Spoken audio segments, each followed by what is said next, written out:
আসসালামু আলাইকুম বন্ধুরা, সবাই কেমন আছেন? চলে আসলাম গুড় জ্বালাতে। আমি গুড় জ্বালাচ্ছি না, অবশ্য অন্যজন গুড় জ্বালাচ্ছে, আমি দেখতে আসলাম। আমরা সবাই দেখতে থাকি কিভাবে গুড় হয়। রস প্রায় জ্বালানো শেষ, আর কিছুক্ষণ পরে নামাতে হবে। দেখেছেন কত সুন্দর ফুটছে।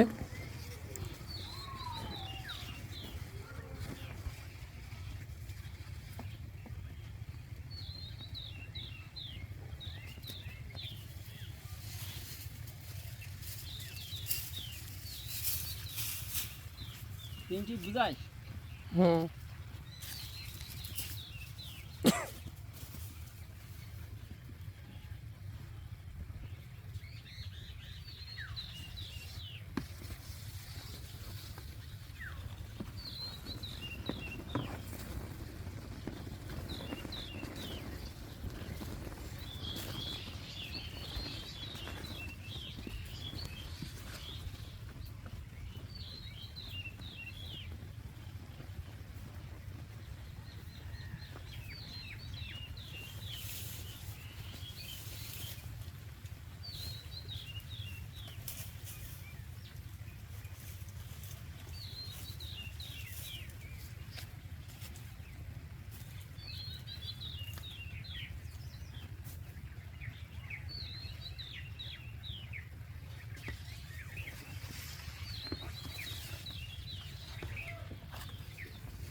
এই তো জ্বালানো শেষ, এবার নামাতে হবে। আমরা এখন নামিয়ে ফেলছি। এই যে নামানো হয়ে গেছে, এখন বীজ উঠাতে হবে, অর্থাৎ বীজ মারতে হবে। এই বীজ মারার উপরে নির্ভর করবে গুড় কেমন হবে। বীজ মারা যত ভালো হবে, গুড় তত ভালো হবে। আমরা এখন বীজ মারছি, আপনারা দেখুন কীভাবে বীজ মারতে হয়।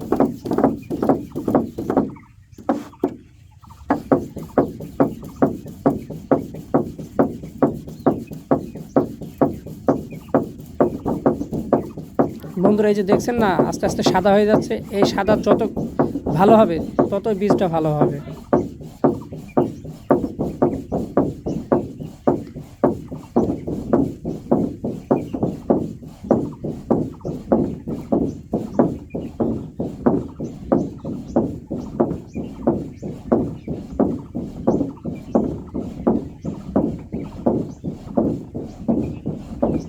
দেখেছেন কত সুন্দর হয়েছে।